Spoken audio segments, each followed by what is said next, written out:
Today we're going to walk right through the middle of Venice, starting from the station area near the hotel and heading south through the little back lanes, looking at the canals as we cross the bridges. And we'll stop here and there, and Daniela will be telling us about the sights. These little streets are called calle, and the little squares, the open plazas, are called campo, or plural campi. And then you have the campo, calle and campo. The town is made like this. The upper part of the building on the right side is in Renaissance style. All the other buildings were remade in the 19th century, changed the windows. Now we respect everything. You can't build any new thing. Everything has to be according to the style of the past. So the town is protected by some supervisor. Also, when you change the house, can you see? You paint the house, you have to exactly, they put a plaster outside, and they have to repeat the color of the past or to change a permission to change the colors. The stucco is deteriorated a very quick time because we have a lot of humidity, we have the flood problems, that's a big problem. So we're right in the heart of Venice. This district is called Santa Croce, and it's not as touristic as some of the other parts of town, which makes it a real pleasure. And now we have arrived at this little Shangri-La. It's the Campo San Giacomo, and somehow this eludes nearly every tourist who ever comes to Venice. I would guess 99% of the tourists to Venice have never seen Campo San Giacomo. Most of the folks here are local residents. Passing by La Zucca restaurant, this is one of the more popular restaurants in town. You have to make a reservation if you want to get a table here in the evening. And then we head down a little side alley to the edge of the Grand Canal for a view of the gondolas and the palaces right up at the waterfront. And yes, there is a casino in Venice if you'd like to do a little bit of gambling. Most of the lanes in Venice are not dead ends, but some of them are. They lead down to the Grand Canal, as this one did. There's the Lion of St. Mark. But we intentionally came down here to have a look at that perspective on the Grand Canal. So sometimes you just want to keep your eyes open, keep looking around, look in the little courtyards, look in the little alleyways. Windows, the 4 windows that you can see over there, date from the 13th century. On the top you can see a lot of Byzantine crosses, can you see? Everything dates from the Byzantine times.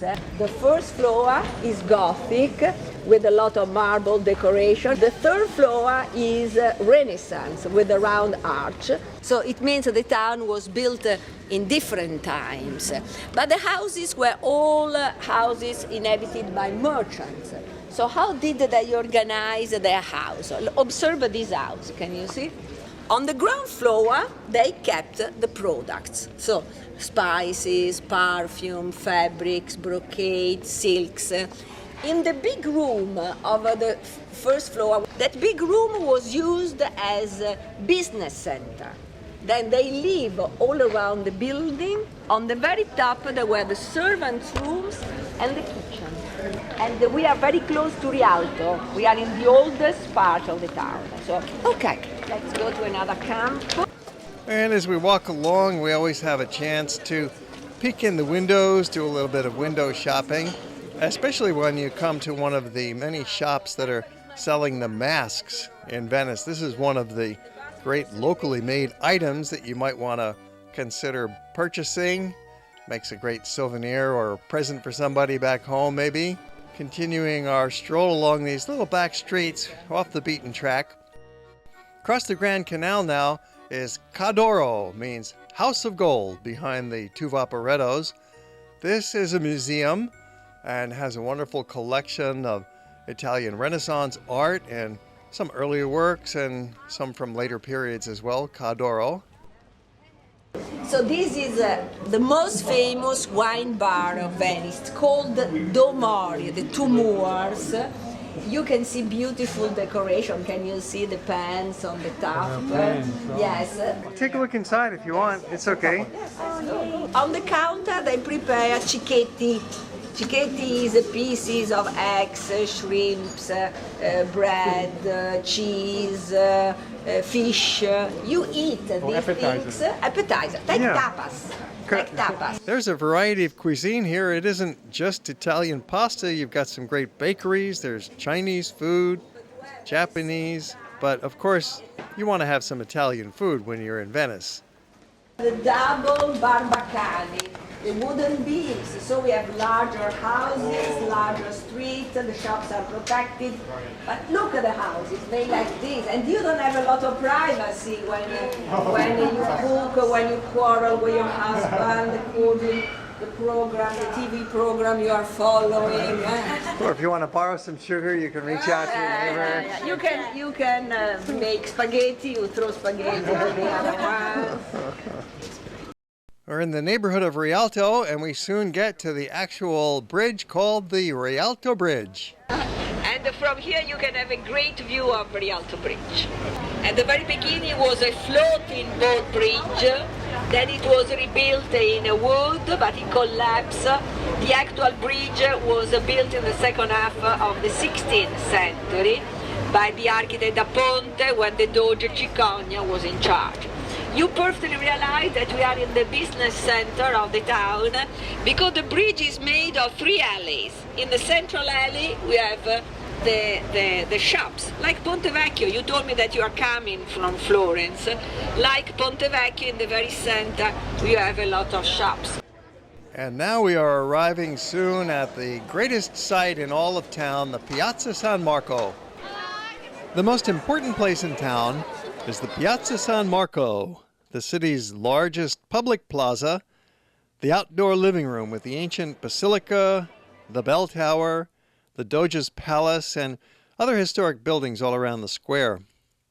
The piazza is always filled with people admiring the architecture, snapping countless photos, and perhaps sitting at one of the outdoor cafes, soaking in the scene. San Marco Square is crowded, but actually the tourists that come to Venice visit only San Marco area and the Rialto. That's not good. You have to visit the whole town, otherwise you don't have a perfect idea of Venice. But we have reached at the very end the San Marco area and San Marco Square. What can we see in the square? At the sides of the square you can see the procuratie. Procuratie means private homes and offices of procurators. The procurators were members of the government that work and live in this building. The old procuratia is 500 years old. You can see how large these buildings were. They were residences as well as offices of the ruling bureaucrats, the people who made the government function. So you can see how important the government was to the success of Venice. At night you can come in and enjoy the music under that beautiful awning. There's a live orchestra performing in usually 3 or 4 different places on the square. Next door is the greatest single landmark of Venice, the Basilica San Marco, consecrated in the year 1094, which makes it one of the oldest functioning buildings in Europe. This church is Europe's most authentic surviving example of the Byzantine style, with 5 domes hovering over a Greek cross floor plan and an interior covered by the world's largest collection of mosaics.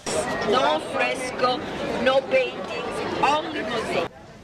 It's the area of a football field. Imagine it covered with millions of little colored contact lenses. That's what you've got with this ceiling mosaic. A work that was made in 100 of years. Now these mosaics are not simply colored stones, as many mosaics can be. These are slices of glass with 24-karat gold leaf in between the glass. But the church has always been a Roman Catholic church. The basilica's design is based on the plan of a 6th century church in Constantinople that was built by the Emperor Justinian, who was also responsible for the Hagia Sophia, the definitive Byzantine building. The basilica is a pastiche of many precious parts brought from elsewhere, forming a cohesive artistic masterpiece. Its shimmering golden interior is best seen when the lights are turned on, generally from 11:30 a.m. until noon daily, and on Sunday mornings for services. You can go upstairs inside the basilica. You pay a slight fee, and there's a small museum up there, and you can walk up on the upper balcony, and from there you have a nice view of the old bronze horses and a vista out across the piazza. In the very center of the clock, you can see the movement of the sun, because when the clock was built, they followed the idea of Ptolemy, according to which the sun was revolving the earth. The ruler of Venice in the old days was the Doge, who was elected for life by the upper-class merchants of Venice. His home, the Doge's Palace, is one of the grand buildings of Europe, befitting the most powerful person in the richest city. Its beautiful rooms are decorated with the most elaborate murals on the walls and ceilings.